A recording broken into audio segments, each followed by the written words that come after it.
యుద్ధం వస్తే కనుక పాకిస్తాన్ని మాత్రం మన ఇండియన్ ఆర్మీ మాత్రం పూర్తి స్థాయిలో ముట్టబెట్టింది అన్నది ప్రతి ఒక్క ఇండియన్స్గా మేము గర్వంగా చెప్పుకుంటాము.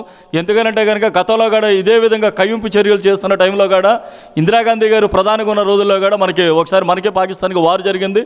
ఆ సమయంలోనే పాకిస్తాన్ నుంచి బంగ్లాదేశ్ని 2 రాష్ట్రాలుగా విడదీసిన చరిత్ర కూడా కాంగ్రెస్ గవర్నమెంట్ది. ఇవాళ యుద్ధం వస్తే కనుక ప్రతి ఒక్కళ్ళు ఒక సైనికుల్లాగా ఫైట్ చేయాలి. ఇవాళ పాకిస్తాన్ చేస్తున్న చిల్లర రాజకీయాలను తిప్పికొట్టాలి. ఇవాళ ఎవరైతే కనుక ఉగ్రవాద సంస్థలు ఎవరైతే కనుక పెంచి పోషిస్తున్నారో రాజకీయ పార్టీలకు అతీతంగా అందరూ చెయ్యి కలపాలి. పాకిస్తాన్ లాంటి ఉగ్రవాద సంస్థలు అది ఏ దేశంలోనే ఉండొచ్చు, కానీ ఐక్యరాజ్య సమితిలో ఉన్న ప్రతి ఒక్క కంట్రీ మొక్కసూడిగా దీన్ని ఖండించాలి. మరొకసారి ఇవాళ ఇండియా మీదకి రావచ్చు, రేపొద్దున అమెరికా మీదకి రావచ్చు, రేపొద్దున చైనా మీదకి వెళ్ళొచ్చు, రష్యా మీదకి వెళ్ళొచ్చు, ఎనీబడి ఏ దేశం మీదకైనా వెళ్ళొచ్చు. కానీ ఉగ్రవాద సంస్థల్ని అన్ని దేశాలు ముక్కంటిగా ఖండించాలి.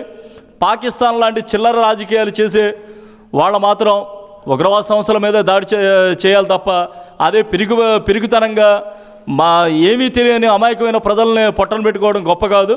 వాళ్ళకి నిజంగా దమ్ము ధైర్యం కనుక ఉండాల్సి వస్తే కనుక వాళ్ళకే ఆర్మీ ఉంది, ఇండియన్ ఆర్మీ ఉంది. వీళ్ళు ఫైట్ చేసుకుంటే పాకిస్తాన్ని 24 అవర్స్లో ముట్టబెట్టే అంత బలం ఇండియాకు ఉంది.